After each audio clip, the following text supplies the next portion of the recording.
Hotep, everybody. This is Michael Imhotep, founder of the African History Network and host of the African History Network show. It is Sunday, June 23rd, 2024, and we are live. I wanted to come on and talk about my new online history course that is starting up today. I'm getting ready to jump off of here and start teaching this class. It's called Black Resistance Movements from the Haitian Revolution, U.S. Civil War, Civil Rights Movement, and Black Power Movement, 1800 to 1968. So this is an exciting 10-week online course that I'm teaching. I wanted to come on and give you all a brief overview of the class. Okay, so this class focuses in on history from 1800 to 1968 till about 1971 with the start of the war on drugs, declared June 17th, 1971 by Richard Nixon. Okay. And this class focuses on what leads up to the Civil War taking place. What are some of the laws and policies put in place that lead us to where we are right now? We deal with the Jim Crow era, the Reconstruction era, in the aftermath of the insurrection that we saw on January 6, 2021 at the U.S. Capitol. Many leading historians drew parallels between the violence that we saw January 6, 2021 and the Reconstruction era, which is from 1865 to 1877. Okay, the Reconstruction era, right after slavery ended. The period of political revolution directly following the American Civil War.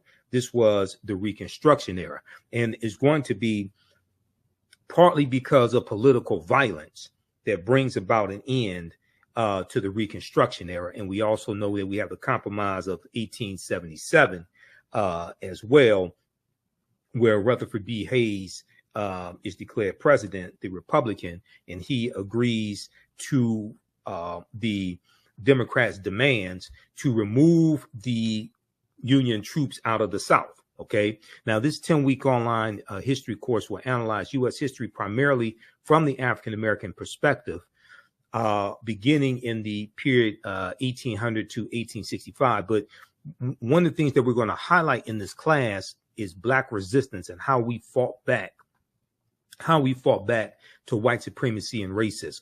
Okay. This course looks at different ways African Americans fought back against racism between 1800 to 1968. Your understanding of politics is directly related to your understanding of history. Your understanding of politics is directly related to your understanding of history.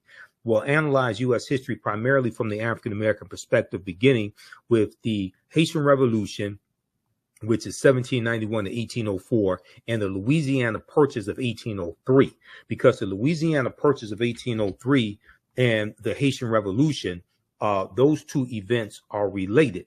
And we know that the Louisiana Purchase is going to double the size of the U.S. at the time. And the U.S. is going to get 828,000 square miles of land from France. And one of the reasons why France sold this land is because France and Napoleon and were getting their behinds kicked by the Haitians in their colony of Saint Dominique that those Africans are going to call Haiti. Okay, and then we call it Haiti. And Haiti is the Arawak word for that island nation of Haiti. Okay, this is where that comes from, Haiti. And we talked about this in my class, the class that I taught yesterday, Ancient Kemet, the Moors, and the Ma'afa, Understanding the Transatlantic Slave Trade, where they didn't teach you in school. That Haiti is an indigenous Arawak word, which means mountainous land,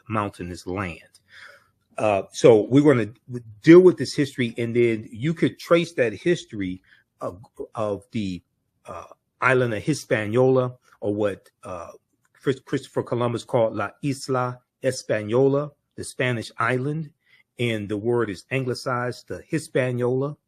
And the island of Hispaniola is where you have the Dominican Republic and the Spanish colony of Santo Domingo, which the French take over that Spanish colony of Santo Domingo in 1697 and call it Saint Dominique, and that's where Haiti is today. Okay, so when we look at this history, even though we're looking at history from 1800 to 1968, we can trace this history back to the Moors going into the Iberian Peninsula, today known as Spain and Portugal, in 711 AD, and what happens after that. Because we know it's August 3rd, 1492, that Columbus set sail on the Nina, the Pinta, and the Santa Maria, and he's financed by Spain and King Ferdinand and Queen Isabella. We know on August 2nd, 1492, Spain expels the Sephardim, the Sephardic Jews, and we know on January 2nd, 1492, during the Spanish-Grenadian Wars, the Moors lose control of their last stronghold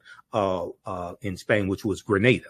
Okay, so we see a chronology of all of this history.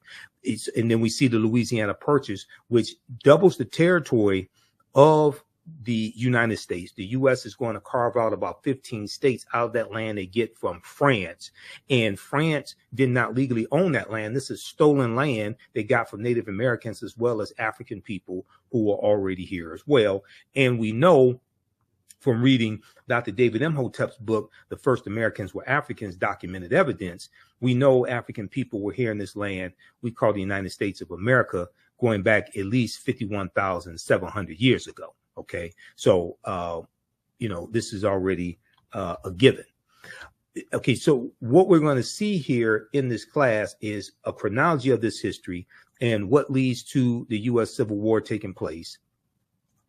We'll look at things like the Missouri Compromise of 1820, okay, the Kansas-Nebraska Act of 1854, and after we look at the Mexican-American War, 1846 to 1848, and after the Civil War ends with the, General Robert E. Lee surrenders to General Ulysses S. Grant at Appomattox Courthouse in Virginia, April 9th, 1865.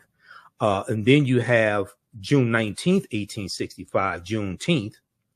But as we will look at in this class, we know that the Emancipation Proclamation did not free the slaves. Okay, the Emancipation Proclamation did not free the slaves.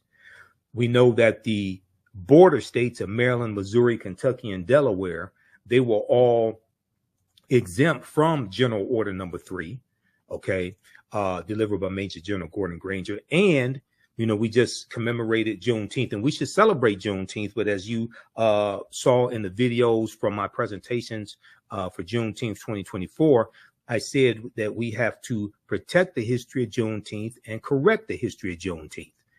And June 19th, 1865, when those enslaved Africans in Galveston, Texas, got the word that they were freed, that was not the last day of slavery, because Kentucky and Delaware did not abolish slavery until December 18th, 1865.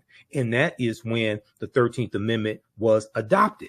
We know that when Georgia ratifies the 13th Amendment, December 6, 1865, Georgia becomes the 27th state to ratify the 13th Amendment, and it becomes law, and it's adopted December 18th. So Kentucky and Delaware did not abolish slavery until 6 months after Juneteenth. So how could Juneteenth be the last day of slavery? Okay, so a lot of these reports that you hear in the media are basically false about Juneteenth.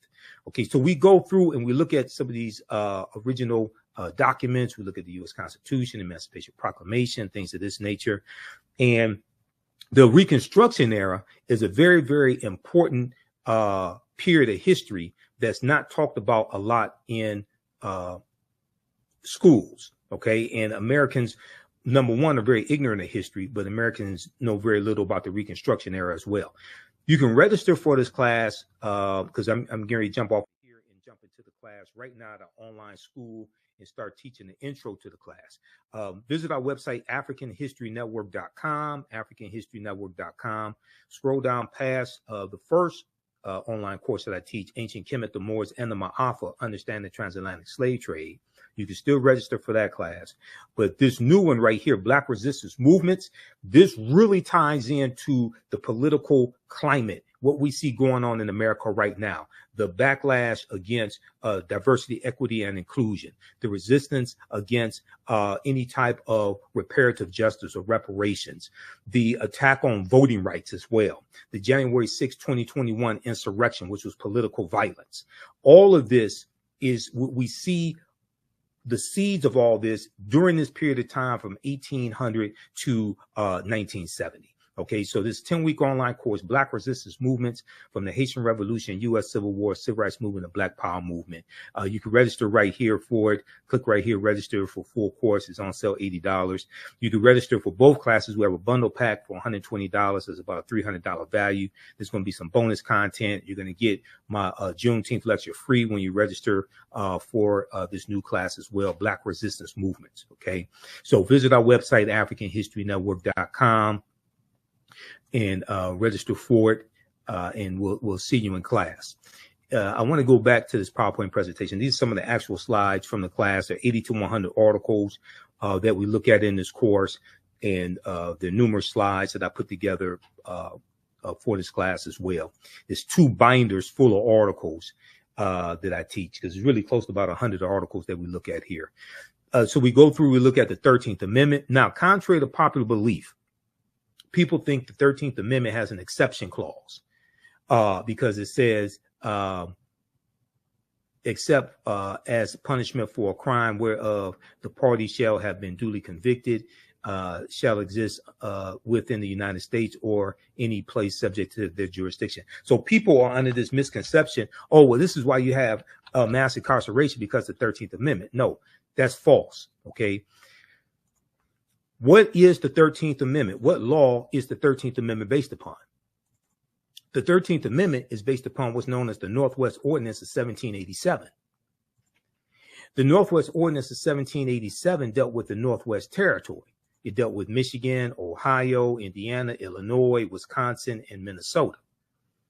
The Northwest Territory is one of the main reasons why the Northwest Ordinance, I should say, the Northwest Ordinance of 1787 is one of the main reasons why places like Michigan, where I live, had very low levels of slavery, because the Northwest Ordinance basically abolishes slavery in the Northwest Territory.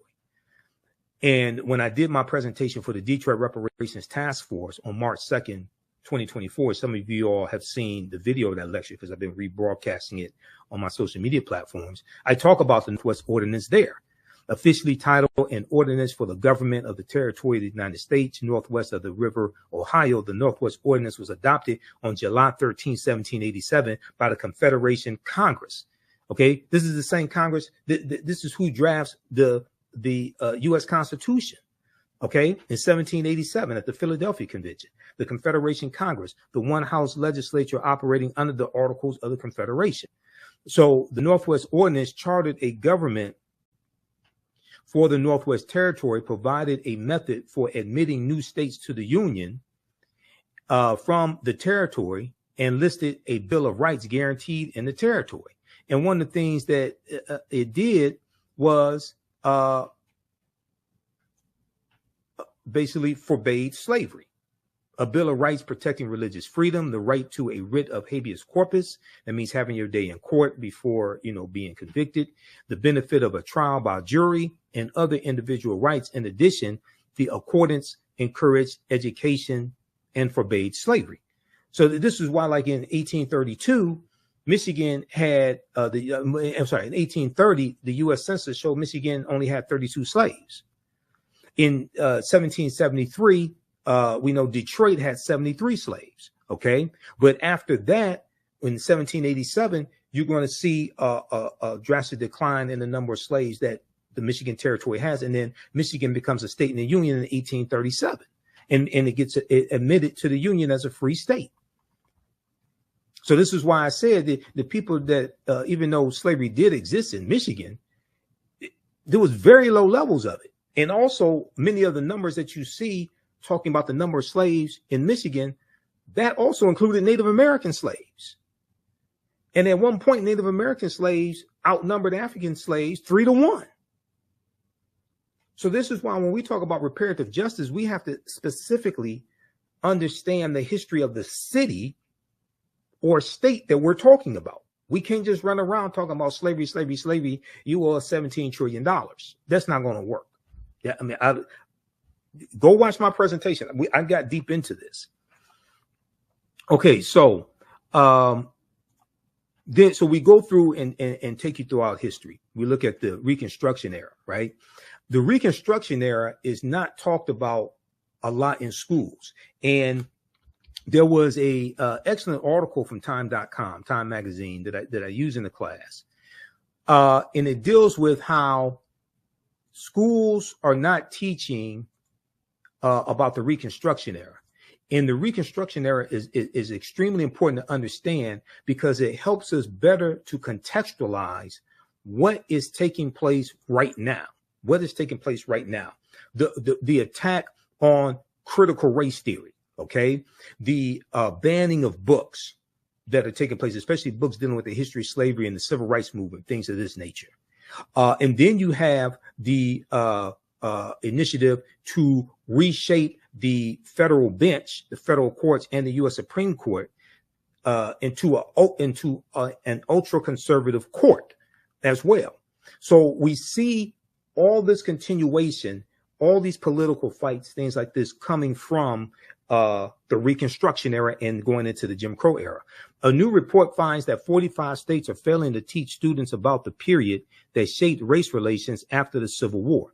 Now, this is an excellent article from January 12, 2022 by Olivia B. Waxman for Time magazine. And this was basically a year and 6 days after the January 6, 2021 insurrection.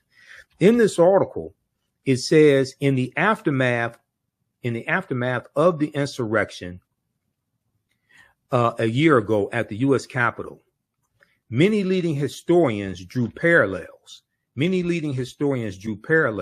between the violence that we saw January 6, 2021 and the Reconstruction era, the period of political revolution directly following the American U.S. Civil War. So Civil War is 1861 to 1865. Quote, now, Eric Foner is one of the top historians when it comes to the Reconstruction era. Okay. Historian Eric Foner said, quote, the events we saw reminded me very much of the Reconstruction era. Okay. The events we saw reminded me very much of the Reconstruction era and the overthrow of Reconstruction, which was often accompanied or accomplished, I should say, by violent assaults on elected officials. So whether we have like the Clinton, Mississippi riot of 1875, where President Ulysses S. Grant refused to intervene, he implemented his non-intervention policy, but he intervened in 1871 using the Ku Klux Klan Act of 1871, and he cracked down on Ku Klux Klan activity in South Carolina. He declared martial law in 9 counties in South Carolina, and this is after Congress passed the third of the enforcement acts, and this one is section 241 of U.S. Code, is known as the Ku Klux Klan Act of 1871.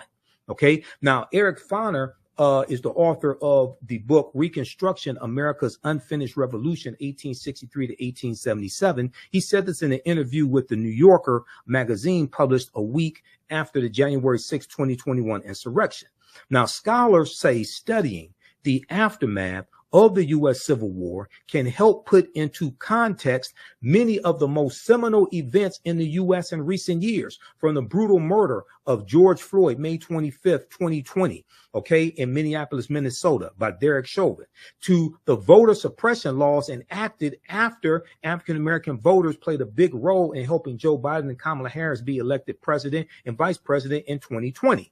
But despite the timeliness of the era in today's climate, many students in American schools will not get a full education on Reconstruction until they get to college.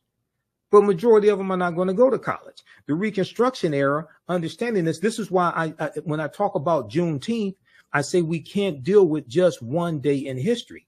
Juneteenth leads you to the Reconstruction era, 1865 to 1877. It leads you to the Civil Rights Act of 1866, which allows African Americans to enter into legal contracts and negotiate wages. And it's the Civil Rights Act of 1866 that's being used against us now in these anti-diversity, equity, and inclusion lawsuits that white conservative Ed Bloom is filing. He filed it against the Fearless Fund, the African American women who give out grants to businesses of women of color.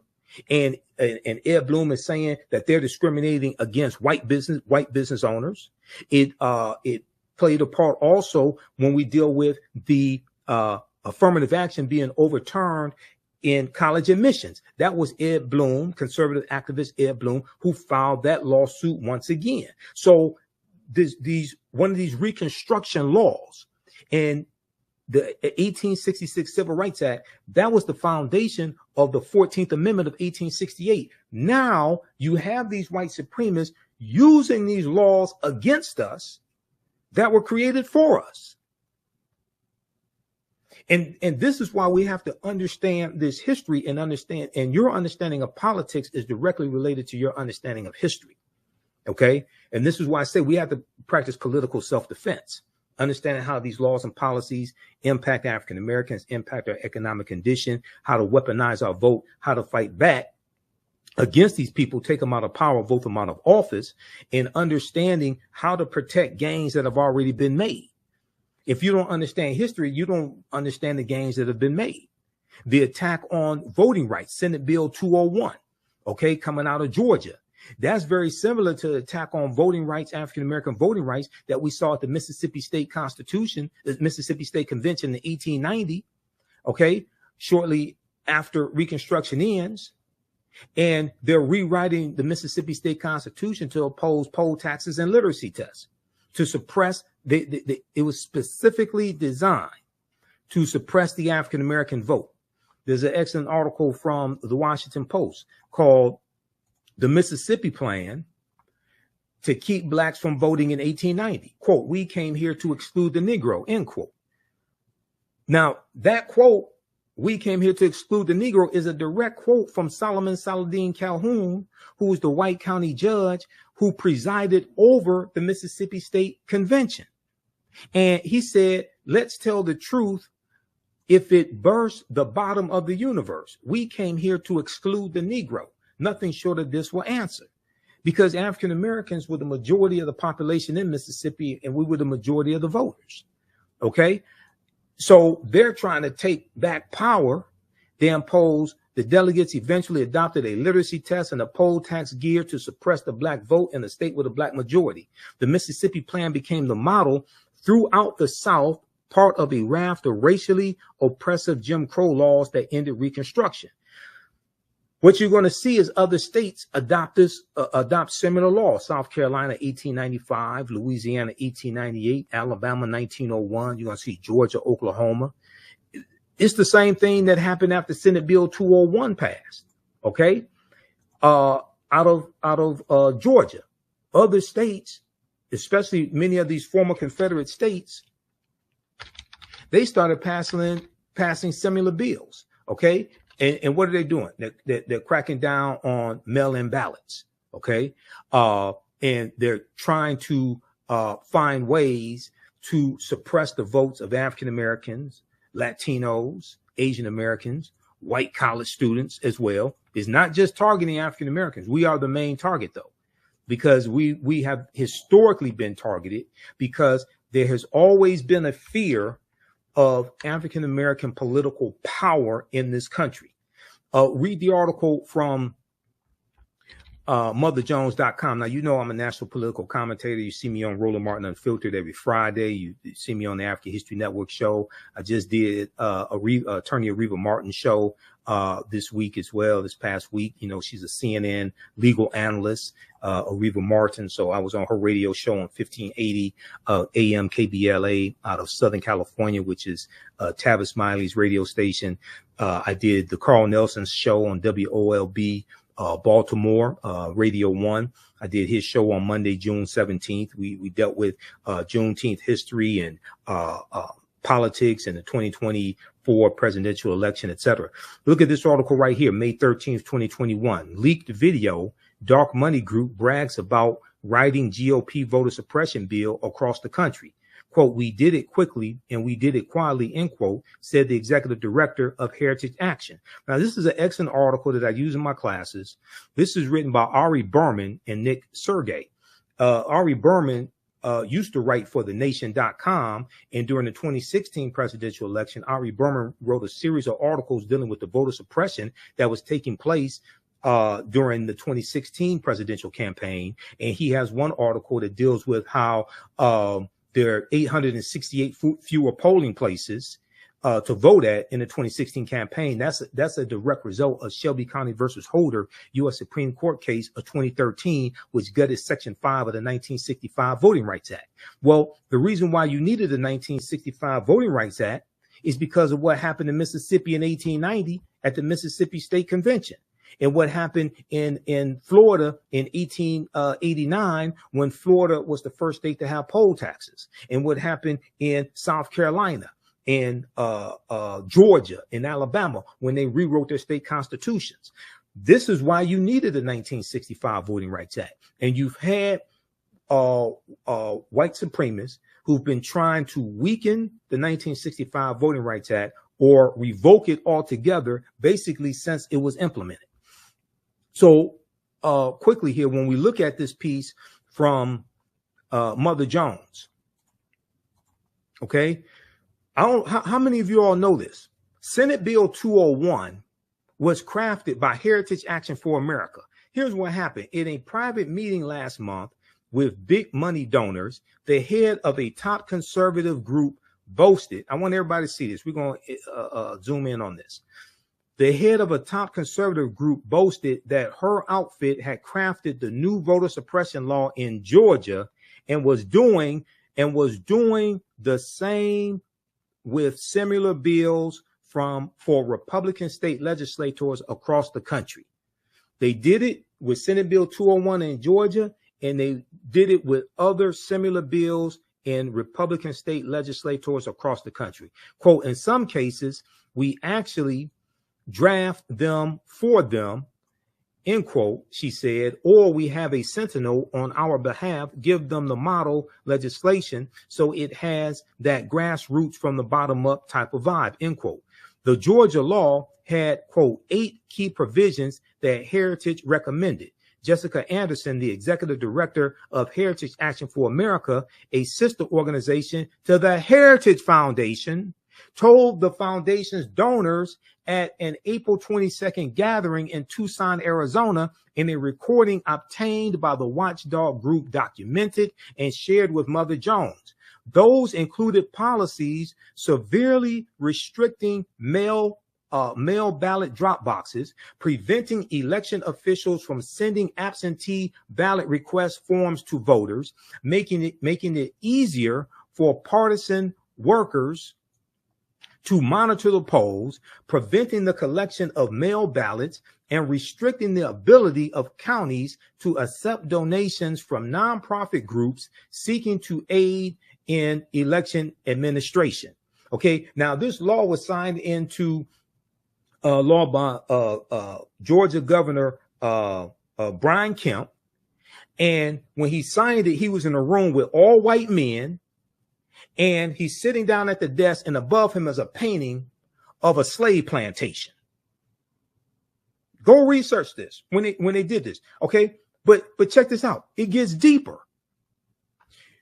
Do you know who the Heritage Foundation is? The Heritage Foundation is an right-wing conservative think tank, and they're the ones who engineered Project 2025. The Heritage Foundation. Have you heard about Project 2025? All of this stuff, all the history and politics is connected. This is what we deal with in this class. This is why I had to create this class, because the first course that I teach, Ancient Kemet, the Moors, and the Ma'afa, Understanding the Transatlantic Slave Trade. So we deal with history going back thousands of years and deal with what leads up to the transatlantic slave trade. And we deal with the transatlantic slave trade, like globally, and then deal with it here in the U.S. And, you know, we leave off like in the early 1800s. But I realized That crucial period of time from 1800 to 1970 or so, we really have to focus in to understand what happened during that period of time, because that puts us on a direct trajectory to where we are today, especially the collapse of Reconstruction and then going into the Jim Crow era. We look at the Lily White movement in 1928, which was the effort of Republicans to push African Americans out of the Republican Party, going back to 1928, when Republicans appealed to Southern segregationist Democrats in 5 former Confederate states to get them to vote for Herbert Hoover, who was the 1928 Republican candidate for president, and Herbert Hoover won.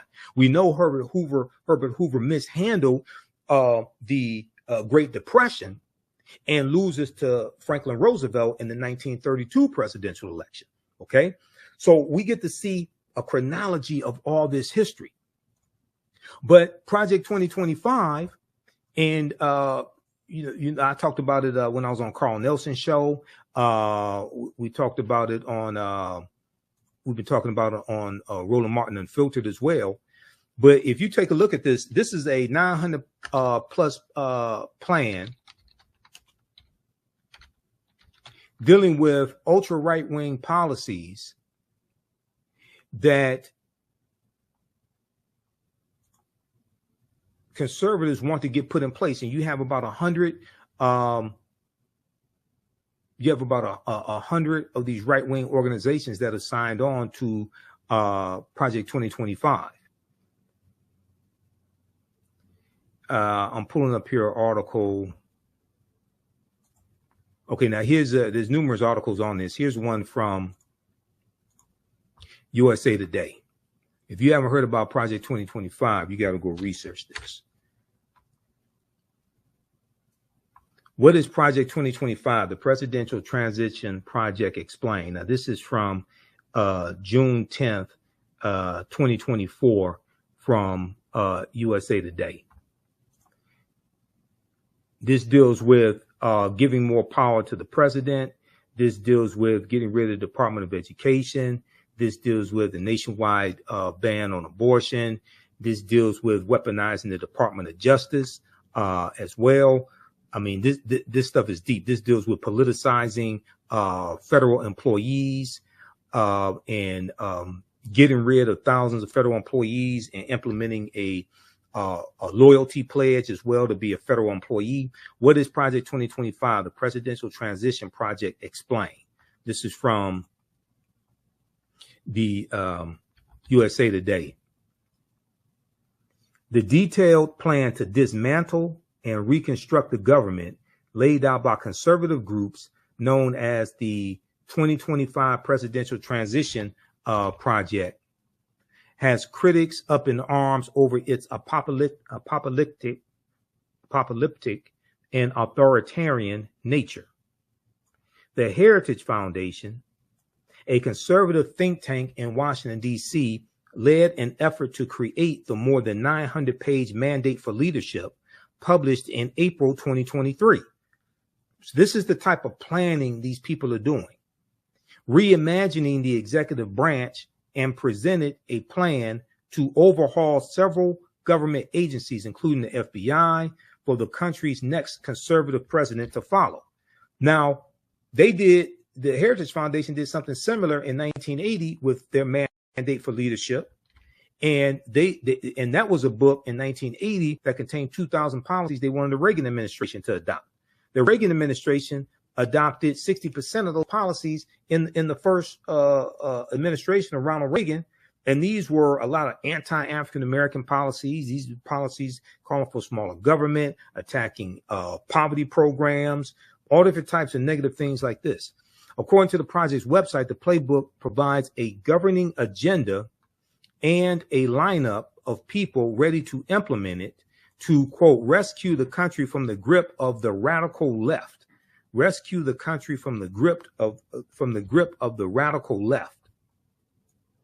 It includes a domestic and foreign policy agenda, a list of personnel, training, and a 180-day playbook. Read the rest of this here, dealing with Project 2025. Okay, there are numerous articles on this, and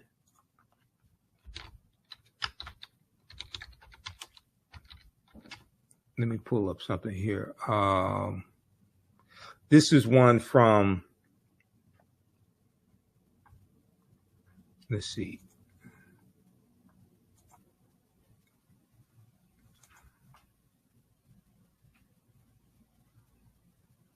This is one from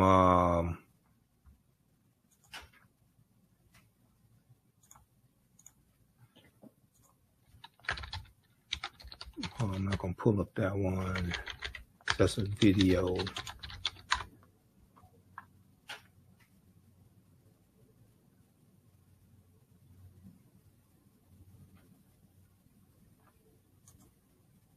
This is one from Newsweek.com. Now, this is the ex-Republican National Committee chair. This is Michael Steele, who's African-American. And he's confronting, so on the weekend on MSNBC, co-hosted by Michael Steele, they just had the guy who's the head of the Heritage Foundation on the show. They had him on this weekend. It was Saturday. They had him on Saturday, June 22nd. Ex-RNC chair confronts Republican on Project 2025 plan to gut government, 2024. Michael Steele, former chairman of the Republican National Committee, confronted Kevin Roberts, president of the Heritage Foundation, on Saturday over Project 2025, a plan that includes firing up to 50,000 federal government workers. A plan that includes firing up to 50,000 federal government workers. Now, African Americans make up 18.4% of the 370,000 federal employees. So when you talk about firing 50,000 federal government workers, you're talking about firing a lot of African Americans.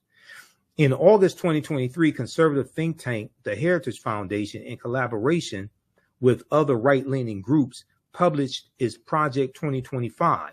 According to its official website, the project aims to pave the way for an effective conservative administration by using a policy agenda, personnel, training, and a 180-day playbook should the GOP win the 2024 election, should Donald Trump win. This is what they're saying. Proposals include reintroducing legislation making it easier to fire federal employees, prosecution for distributing abortion pills by mail, and abolishing recently established diversity, equity, and inclusion DEI initiatives at the Department of Defense. However, one of the most significant proposals is a plan to reintroduce Schedule F, a Trump-era executive order rescinded by President Joe Biden. Okay, research Schedule F, the Schedule F employees, rescinded by President Joe Biden, that would see tens of thousands of federal workers reclassified, making them easier to fire. Once again, African Americans are 18.4% of federal employees. While the Trump campaign has previously said outside groups do not speak for the former president, Project 2025's 1,000-page proposal was drafted with input from a long list of former Trump administration officials who are poised to fill top ranks of a potential new administration, according to the Associated Press. Newsweek has reached out to Trump's campaign via email for comment. Now, during Saturday's MSNBC's The Weekend, former RNC chair Michael Steele, who is African American and the co-host of the program, he discussed the specific proposal of replacing federal workers, asking Kevin Roberts, a Republican, and the head of the Heritage Foundation about who will be replacing them. Quote, talk to us about what that looks like if Heritage is calling for removing 50,000 federal employees. Who are you replacing them with, and where do they come from? I suspect a lot of those people you are talking about have been in the federal service for a long time and served not just Republican administrations, but also Democratic administrations, Michael Steele said. Kevin Roberts mentioned political contributions as he claimed federal workers contribute to the Democratic Party. See, what they want to do is they want to go through and weed out federal employees, and they only want federal employees who will be loyal to Donald Trump. And that's not how federal employees work. Federal employees are not loyal to a president. They are employees that serve the country. They stay there for 20, 30, 40 years. They serve many presidents. They're not there to serve a president. What I mean is they serve under many presidents. They're not there to serve a president. They're there to serve the country, but they work under many presidential administrations. They're not there to be loyal to one person. That's not how this works. Quote, they have, and 95% of them who give political contributions give them to the Democratic Party. Kevin Roberts said, the head of the Heritage Foundation, they can donate to whoever they want to. You can be a federal employee and make political donations. You have a right to do that. However, Michael Steele interjected and asked, quote, so you're going to fire someone because they wrote a check to a Democratic candidate? Kevin Roberts continued by doubling down on the efforts to replace civil servants, calling them unelected bureaucrats. Quote, now we're going to fire someone. He said, no, quote, no, we're going to fire someone, and the number needs to be more than 50,000 people, considering there are more than 2 million federal employees because of over the last century, the radical left has seen the administration state as the fourth branch of government. They're unelected bureaucrats, but ultimately we have to devolve power from the imperial city of Washington back to the people. You listen to this guy. This guy sounds crazy as hell. Go to MSNBC.com.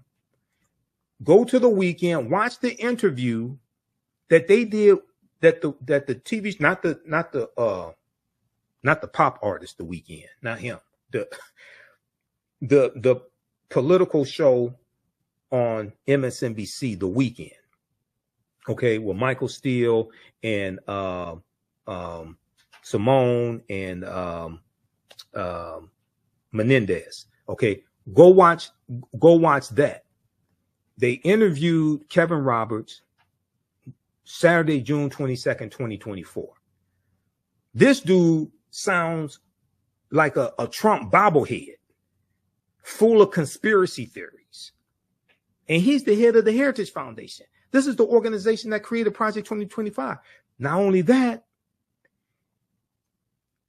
the 226 federal judges that Donald Trump got confirmed, and the 3 Supreme Court judges, those judges came from lists submitted to him from the Heritage Foundation and the Federalist Society. Go research that.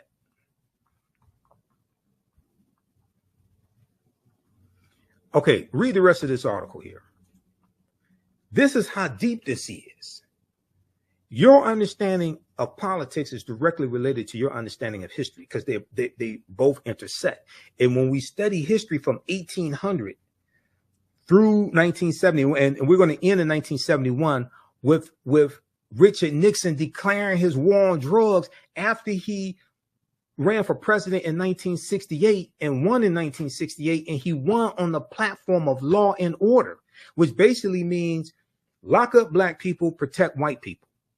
And he ran on a backlash to the civil rights movement, the Black Power movement, the rebellions taking place across the country, attacking the anti-poverty programs that the Great Society programs from President Johnson. He attacked a lot of those programs as well. Okay. So so how do you all like this type of information? Give us a thumbs up, give us a heart, give us a like. This is a very, very timely class, and this helps you to better understand what's taking place in the country right now, dealing with politics, news events, people reclaiming the Confederacy. We just did a story on Roland Martin Unfiltered where 2 schools in Virginia just voted to rename the schools after Confederate heroes because they changed the names of the schools in 2020 when you had a racial reckoning taking place in this country because of the killing of George Floyd. Now you see a recalibration. Now you see people trying to go back to the way it was because they want to hold on to white supremacy. You have a lot of people that want to hold on to the Confederacy. We're going to deal with the Confederacy in the class, but nations don't name schools and don't have monuments honoring traitors to that nation. The Confederacy, these were traitors who committed treason based upon Article 3, Section 3 of the U.S. Constitution. The U.S. Constitution defines treason. And they committed treason based upon Article 3, Section 3 of the U.S. Constitution. Now, a minute ago, I talked about the Ku Klux Klan Act of 1871. Okay, it was actually passed in 1871, right? How many people know that Traitor-in-Chief Donald Trump is being criminally prosecuted right now by special counsel Jack Smith using Section 241 of the U.S. Criminal Code, and Section 241 is the Ku Klux Klan Act of 1871. It's actually 1871, not 1870. How many people know this? Read this article here, okay? And once again, this is an example of how we see history and politics coming together and how historical events shape policy and laws, and then laws shape historical events. This all happened during the Reconstruction era, 1865 to 1877. Read this article from the Washington Post. Trump is charged under civil rights law used to prosecute KKK violence. Trump is charged under civil rights law used to prosecute KKK violence. The provision was originally adopted in 1870 and was intended to protect the newly codified rights of Black citizens after the Civil War. Well, it was the U.S. Department of Justice that was actually prosecuting these Klansmen. And the U.S. Department of Justice was created in 1870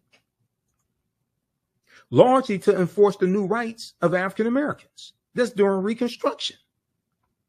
Now, how many people learned all this in school? Okay, how many of your children are learning this in school?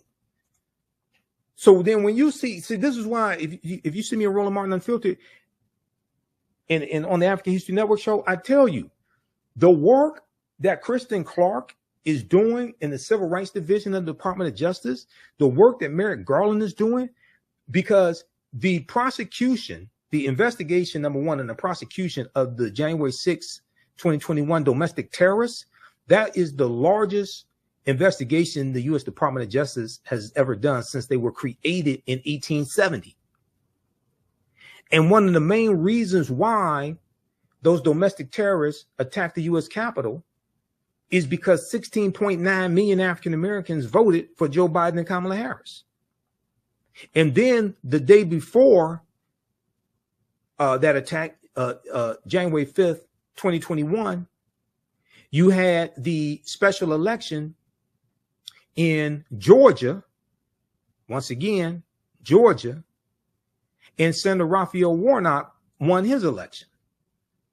Okay, the African-American senator, he won his election. And John Ossoff, the Jewish candidate, Democrat, he won his election, which gave Democrats a slim majority in the Senate.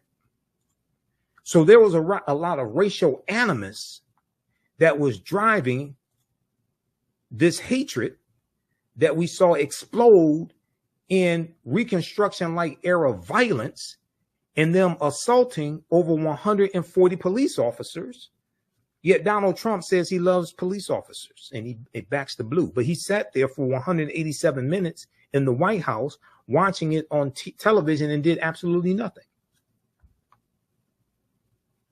He backed the blue until the coup. That's what happened. He backed the blue until the coup. All right, so visit our website. How do you all like this type of information? Who still needs to register for this online history course? I'm about to get out of here and jump into the class and start teaching this class. Visit our website, AfricanHistoryNetwork.com, AfricanHistoryNetwork.com. Scroll down. We have my new Juneteenth lecture there. It's a 3-hour lecture. If you register for this class, you're going to get the Juneteenth lecture in digital download format. Okay. But you can order it in DVD or digital download format. You can register for the first class I teach, Ancient Kemet, the Moors, and the Ma'afa, Understand the Transatlantic Slave Trade, what they didn't teach you in school. Now, we do the sessions live. All the sessions are archived and recorded. You can go back and watch these anytime. So even after the course is over with, you can still go back and watch the class. Okay. A year from now, 2 years from now, you'll still have full access and you can watch the class.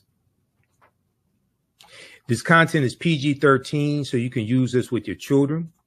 Okay, so it's not overly graphic. I don't do a lot of cursing or anything like that. And it's very visual. So there's articles that we reference, books that we reference. I show you usually the book references on the screen, so you don't have to buy any of the books if you don't want to. But register here. We're going to do a class introduction right now. I teach this at my online school, so you can register for this course. Click right here, register for full course at AfricanHistoryNetwork.com. We just posted a link here in the thread of the broadcast. You can also support the African History Network, $ the AHN show through Cash App and through PayPal, paypal.me/the AHN show. It helps us keep doing the research, stay on the air, keep broadcasting, pay some of the bills. This is our official Cash App account, $ the AHN show, SHOW.